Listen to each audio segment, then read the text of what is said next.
Alright, welcome back to Keep On Growing, and we've got all this pak choi going. This is week 3, it's day 20, so we're just about at 3 weeks since I've planted them in these downspouts and haven't done anything, haven't refilled them, haven't even looked inside of them, because when I lift them up I know they're still over half full.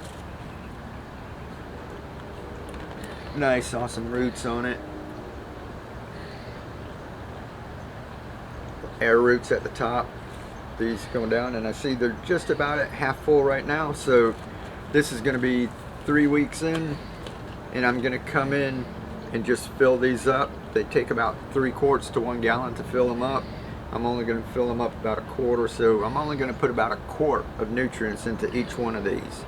Now, a couple of things if you're growing, or if you want to do this, I grow a lot of different containers because if something goes wrong with one, I've still got other ones. Usually, like all of them, something doesn't go wrong at one time. So instead of just leaving these at 10 foot long and doing a bunch of long ones, if something happens to the nutrients, you might like lose the whole crop. I like doing these because they're easy to move around. I just put these over here to take a shot with y'all and do this video, and then I'm going to take them and move them back into the sun, which is going to be up in about an hour, on a table that's about 10-20 feet away. So I take them and move them back and forth. If there was a storm coming, I could pick these up in a couple of minutes and put them all in the garage and then bring them back out. Can't do that with a traditional garden, right? Now, another reason why I grow the similar crops, this one here, I've got small containers. If you have a big container, I know that it's kind of tempting because a lot of the tabletop hydroponic ones that you see, they go by different names and that, but the ones that you use inside, they have a little tabletop with the light on it, and they're only about yay big. They don't hold much more than a gallon. But when they show you a picture, they show you all kinds of stuff growing at the same time. They'll show strawberries and tomatoes and basil and lettuce and spinach and all kinds of stuff growing out of this one little container, and that just doesn't happen. Things grow at different rates. Tomatoes drink water really fast, your other plants will suffer.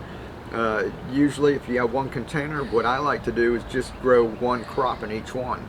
So even though I have a lot of pak choi here, I could just grow pak choi like in this container, right?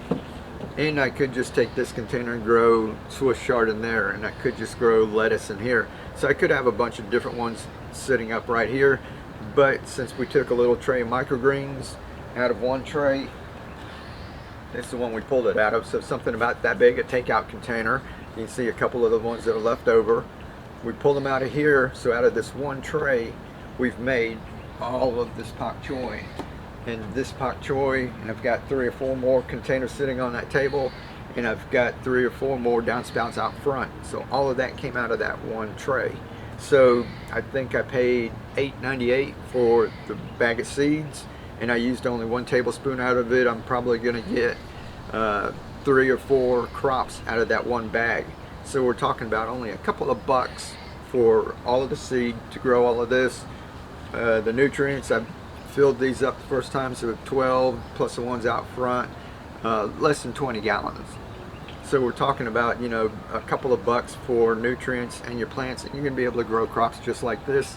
I took them from this takeout tray. It's a self-wicking one that we do, where we put the little paper towel in there, and these grew. I planted them out, didn't do anything to it, waited till they were big enough, brought them out here, transplanted them into here, and then just left them too. So I haven't done anything for 3 weeks. So basically it's planting the microgreens, let it be. When they're big enough, about 7 to 10 days later, bring them out here, plant them in here, let it be. And I mean, that's as simple as it can be, right?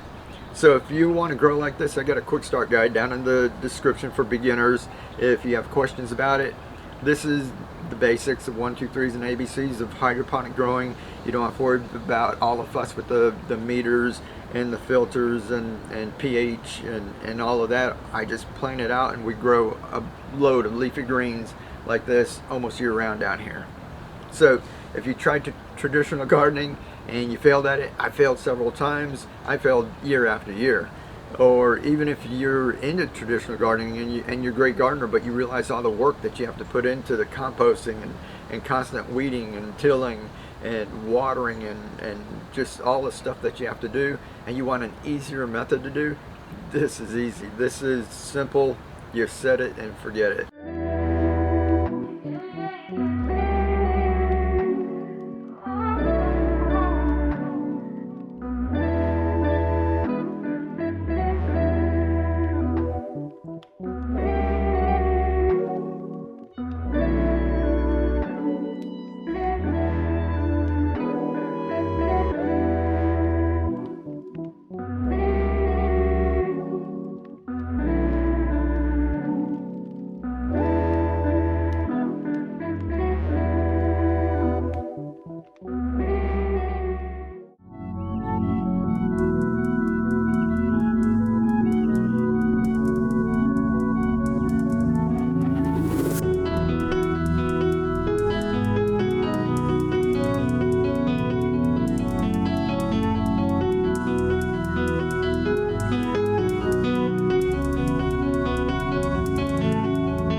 Alright, so since we left 2 in there,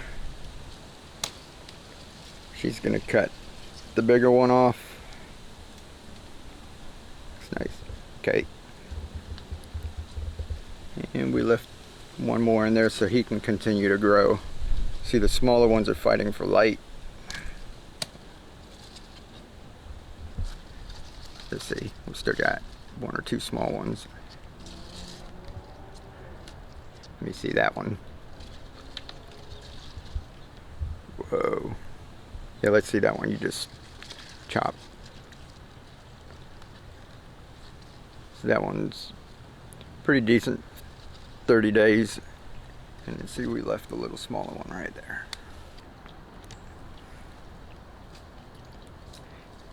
Ooh, that smells. Just went into the compost pile. And that's why we like growing our kale like that, so we can just get that whenever we need. Of this.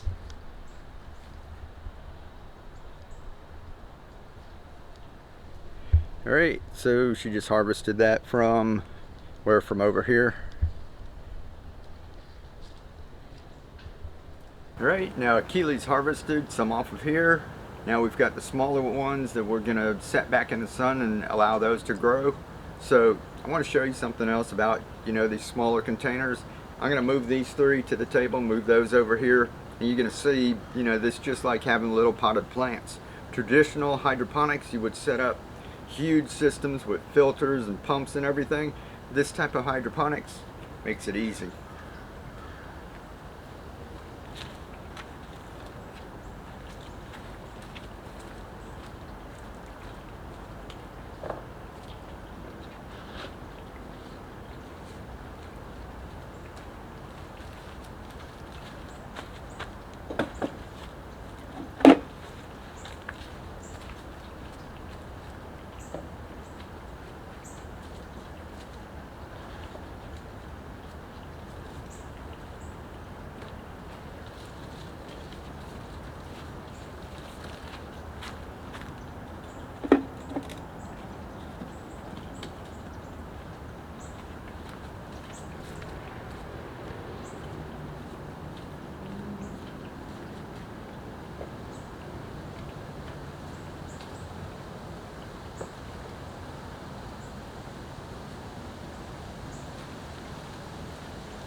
There you go, real time, no fast forward.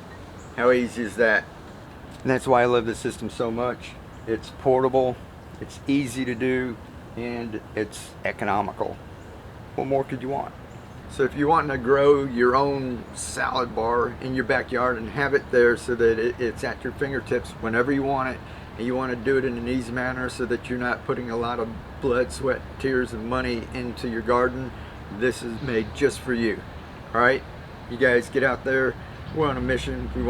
We can't feed the world, so we're going to teach the world to feed itself, and it all starts with the basics.